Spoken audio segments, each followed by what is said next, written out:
one of the surest way to make sure that your practice is profitable and it's doing healthy in terms of revenue is to make sure that your practice is oversubscribed. So meaning the demand is more than the supply. And one of the beauty of having those kind of businesses is that you will have people waiting on a waiting list just to work with you. But you can only do this when you specialize into something, when you're the master of one thing. And this is what I'm going to be talking about in this video. So I'm going to share with you a blog, and this blog, I wrote it because it spoke to me and it helped me narrow my focus in terms of who I serve and who I don't serve. So if you're new here, my name is Gabriel Laurent, and I'm on a mission to build the #1 marketing platform agency for cosmetic dental practices. I'm just starting out, so this is my journey, so come along. So without further ado, let's jump into the blog.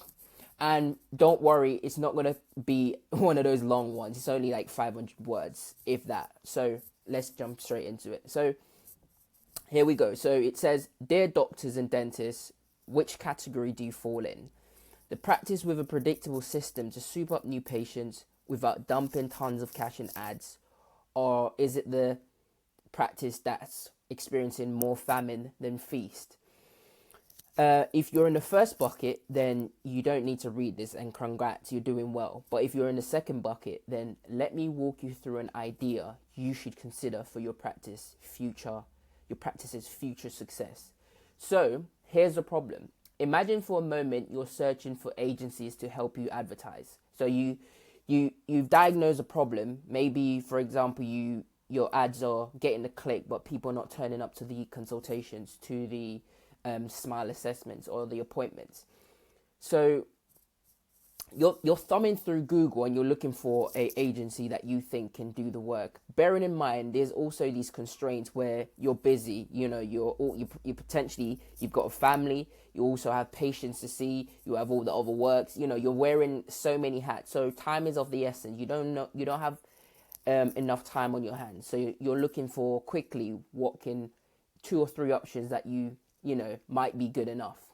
So here's an example. So you're thumbing through Google and you see these 2 agencies. Which of the 2 would you be likely to click first? So the first one you see is Digital Marketing Agency, KAU Media Group. And then it says KAU Media Group, a performance-driven, consultative, full-service digital marketing agency. Reach out today. We are data-driven market leaders in growing brands year on year with creativity and flair.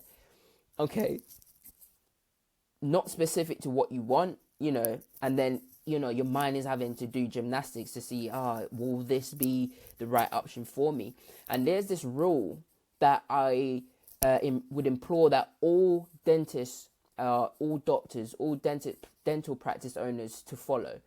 Whenever it comes to advertising or your marketing messaging, don't make your patients think, because as I said, we all lead busy lives and we don't have the time to be thinking, will this work for me, or is this the right option, or what is it that they do? People don't have that time. So that's how a lot of businesses get passed upon, because they're not signaling a high goal value that fits with the goal of the person that's searching. So what I would say to this, so you've seen that one, then you scroll a bit, then you see this. Okay, so remember, you're wanting to find a solution for your advertisers because you feel as if your ads are not converting, they're not getting the click, or even if they are getting the click, people are not then taking the next step to book consultations, or even if they do, they're not turning up to these consultations. So you need help. Okay. Then you see this. So the agency is called Densho Studios. And by the way, that's just a random name. It's not a random name. That's what the business name I'm going to be calling my agency. And then it says, advertising agency for dental practices only.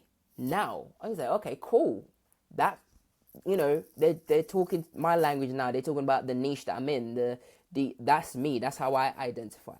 Then at the bottom it says, we help practice owners turn clicks into booked appointments. Okay, that is literally what you're searching for. And then it says, book a free assessment and get a free audit of your ad strategy. Fucking amazing.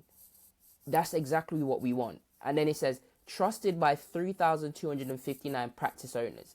So all of this messaging right here is speaking to who you identify as a practice owner, and also as a person. Compare this ad, which you'd see on Google, to this. As it says here, I bet my granny's secret teapot stash.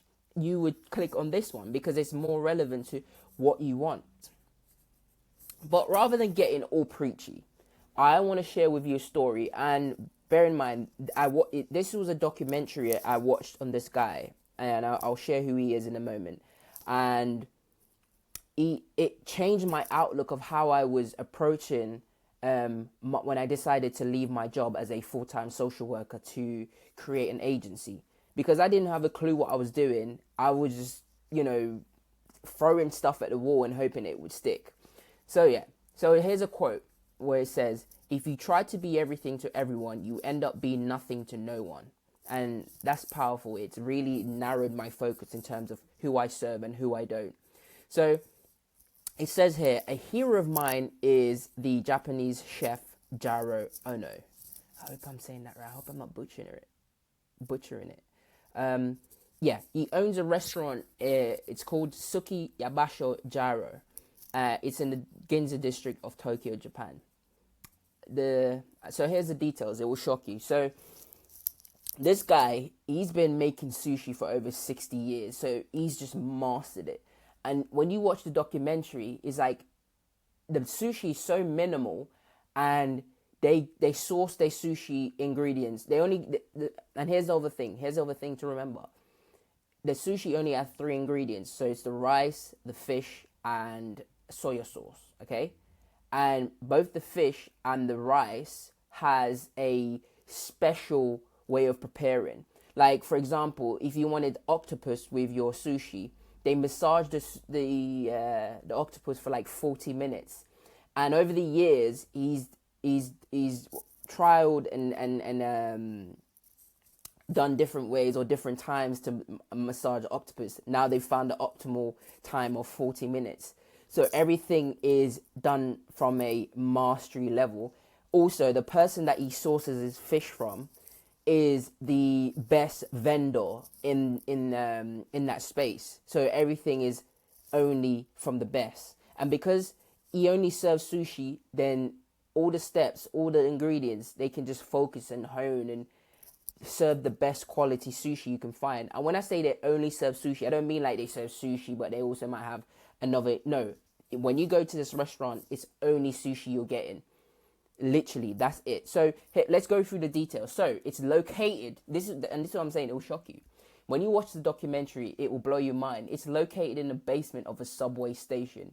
And when you see, I'm going to go through the pricing as well. You're going to see this place. You're thinking, how? Right? So they only serve sushi. So no appetizers, no desserts, nothing. Just sushi. The meal lasts for 15 to 20 minutes. Right? So you're not going to go there and sit and laugh and joke around and, faff about. You go because it's only reservations only. So you can't just walk in. And Jaro uses 3 ingredients: rice, fish, and soya sauce. It's very minimal. The restaurant as well was awarded 3 Michelin stars. Can you believe it? A restaurant in a basement of a subway station. They no longer have the 3 Michelin stars, and that's because they don't take, I believe it says they don't take public reservations anymore. So I think you have to be somebody to go there. So the restaurant was awarded 3 Michelin stars. Not 1, not 2, 3. Good Lord.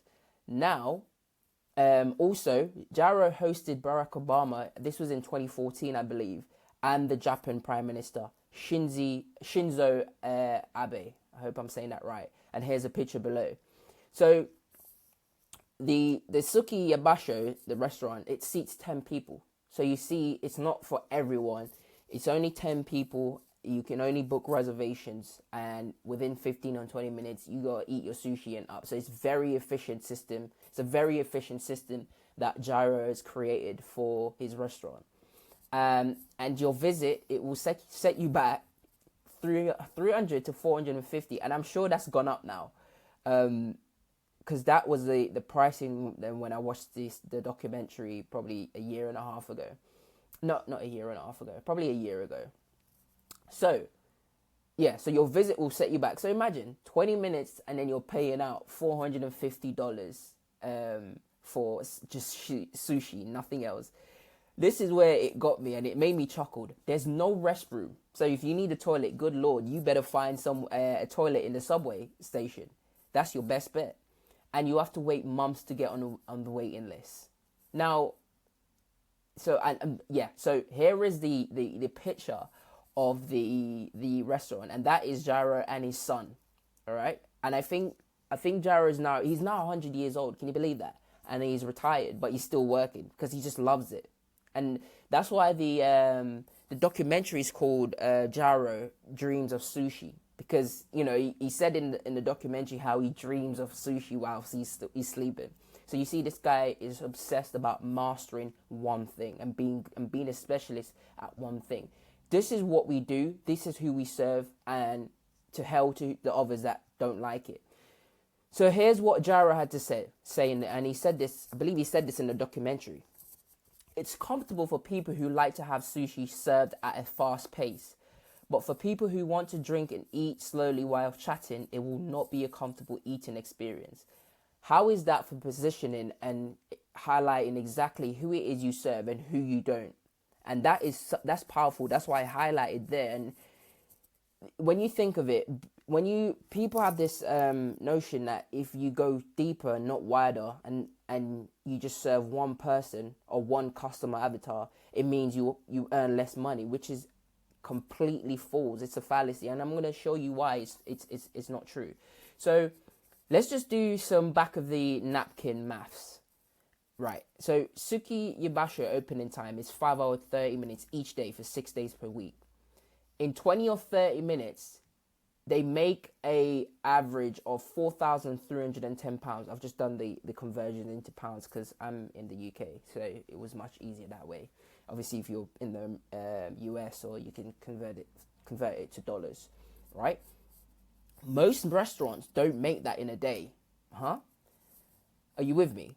Also, per week, they are making over £284,460,000 how just serving sushi, and they roughly are clearing. Obviously, it's going to be more. And this is, as I said, this is just rough calculations. 1,200 million. 1.2 million. What am I saying? 1.2 million roughly per month. So, the question is, how do they do this? Instead of going wide and trying to serve everyone, they go narrow. But because they go narrow, they're able to raise their price. So they're oversubscribed, because if people are having to wait to get on the waiting list, and also you're paying a very high premium when you go there, that's how you can niche down on who you serve and then charge more. And that's how you make a lot of money and a lot of profit to do the things you want to do. So if you've done that in your practice, for example, you went from doing every kind of service you can imagine, teeth whitening, porcelain veneers, composite bonding, Invisalign, to saying just doing porcelain veneers, you can then charge more, because what's going to happen then, you're going to go narrow and you're just going to focus on that, and then you're just going to become a master at that one thing, and then people will come to pay you, because somebody that's think about it, and it goes back to the example here where I was showing you,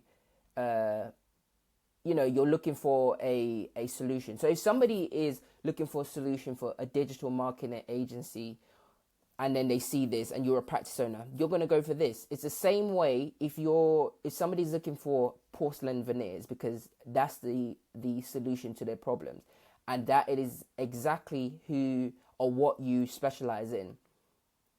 You're going to go, they're going to click on you because you are directly the option or the solution they're looking for. Whereas if another dentist or another practice is offering all these other options, people are automatically going to think, well, if they're offering so much compared to this guy who only does the one thing that I'm interested in, I'm going to go with them because they've probably done it more times and they're mastering this one thing. That's just how we think as humans. So look at how they're able to make this money just by doing one thing. So here's here's how I substantiate the idea, this claim that I'm making. Here's your answer by real business people and neuroscientists. So Alex Hormozi, and if you don't know, a lot of people in the business space know who that is. He's a guy who he created a business helping gyms scale. And from then he become a really successful business guy. Now he owns a what do you call those businesses that an investment business, acquisition.com. And he's written 3 books now on how to get leads for your business, how to make an offer, and all. And I think the 3rd book is Money Model. So this guy knows what he's on about. He knows his stuff, and he's worth more than 100 million now. Literally on his way to become a billionaire. So he knows what he's talking about. So in his book, The 100 Million Leads, he argues the fact that the riches are in the niches. You can charge 100 times more for the same product by going specific on who you serve. Read that again. Now, here it is in the book. So if you can see here, time management, $19. Time management for sales professionals, $99. Time management for outbound B2B sales, $499. Time management for outbound B2B, just for anyone who don't know what B2B is, it's business to business, which won't apply to you, but yeah, I just wanted to make that clear. So time management for outbound B2B power tools and gardening sales reps. So you see how specific that is. So for sales reps that's looking for time management, they're going to think, oh, okay, this is exactly what I want. It speaks to my identity and you know, the type of person that I am. Look at the price, $1997. So that one time management switched into something more specific, serving one avatar. You see how you can raise your price.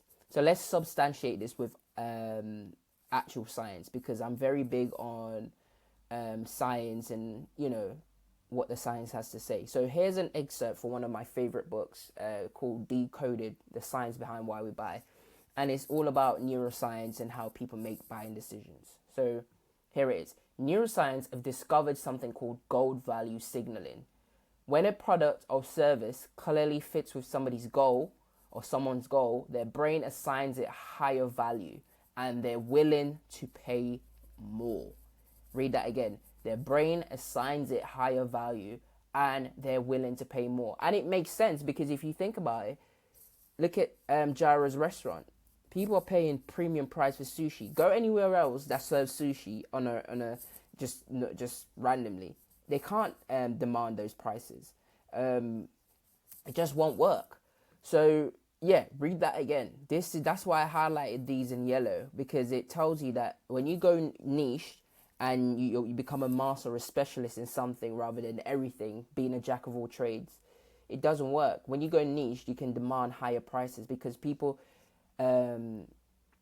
attribute higher value to something if it's directly linked or it's directly for them or it fits directly with the goal they're trying to achieve.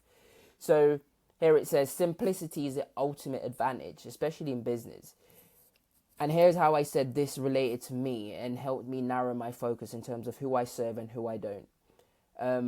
When I first started this journey, I was a social worker in 2024, and I decided that, you know, I wanted to do something big, and I wanted something that would give me financial freedom, give me purpose, something that I can build and be proud of and build a community of people. And when I was just starting out, I had no clue what I was doing, and I knew I wanted to do marketing and advertising because it's something I was just drawn to, but I didn't know who I was talking to. So I would make content around, you know, how to scale your business as a service-based business, but that doesn't talk to anyone. That doesn't talk to a specific problem or a specific problem that that you solved. So nobody was engaging with that. It's only when I saw this documentary and it's like, you need to serve one customer avatar. And I decided that, hey, cosmetic dental practices are the type of businesses that I'm going to serve, and only the type of business that I'm going to serve. And that is why I said I'm on track, or I'm on a journey to build the number one platform / agency for dental cosmetic practices. So do you see how it went from trying to talk to every service, because there's many different service businesses out there, and for me that would have been so much work, because every business they have a different business model, different way of doing things, different customers. So at the start when I was doing it, I felt so overwhelmed.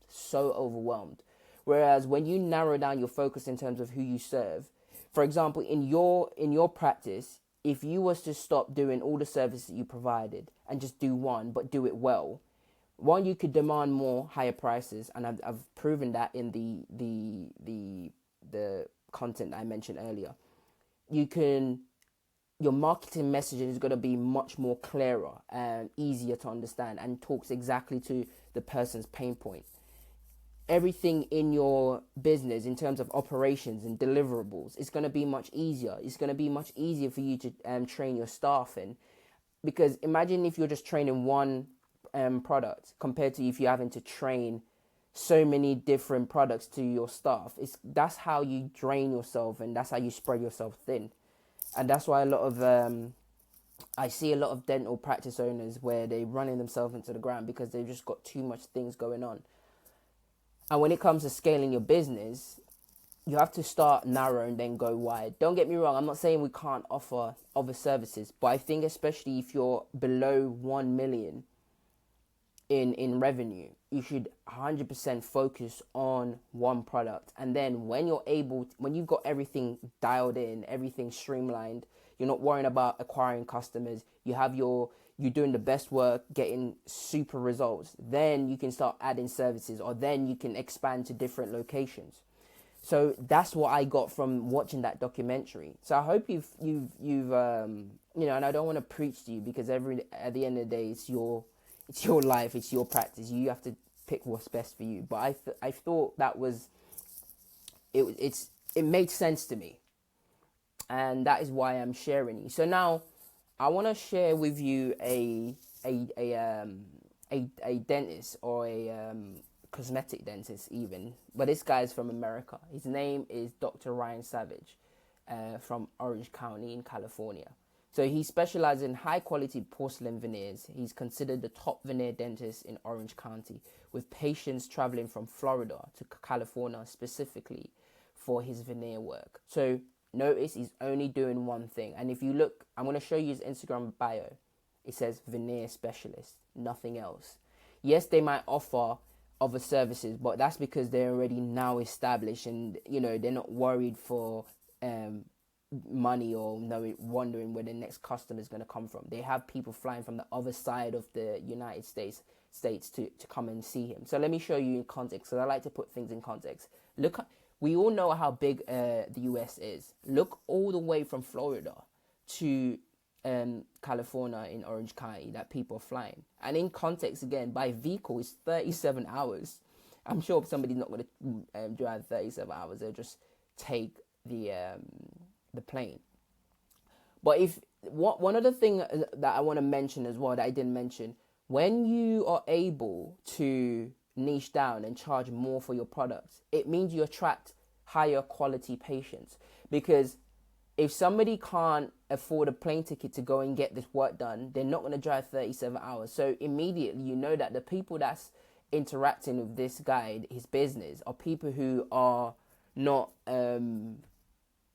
then they're serious candidates, and they have capital, they have the money to get the desired outcome they want. So when you raise your prices, it means you only get the people, the high quality leads that you want. But if you're a generalist that's trying to do everything, you can't demand that, because people are like, nah. But if you're only for example, let's pick a a city, if you're the top porcelain veneer specialist or the top veneer specialist in Manchester, you can demand high prices. And people from Newcastle, people from Plymouth, people from Portsmouth, Scotland will travel to Manchester to get work done with you. And that's how you demand higher premium prices. So check this guy out. His name is Ryan Savage. This is his Instagram, and as you can see there, veneer specialist. And his social media is very the way I think people should take a lot of, or not people, practice owners. You should take a inspiration from this, because he does a lot of content with his patients, and it's very, it doesn't look forced. You see the real authentic reactions to what to the results. And yeah, I think you should go on there and have a look at that. So to end, here's what I would like to say. We can't specialize in everything. So we must, we should focus on one thing. That's how you get people to rave about your work. Because if you try to do everything great, you're just going to be average at all of them. Remember, the riches are in the niches. It pays to be a specialist, especially in business.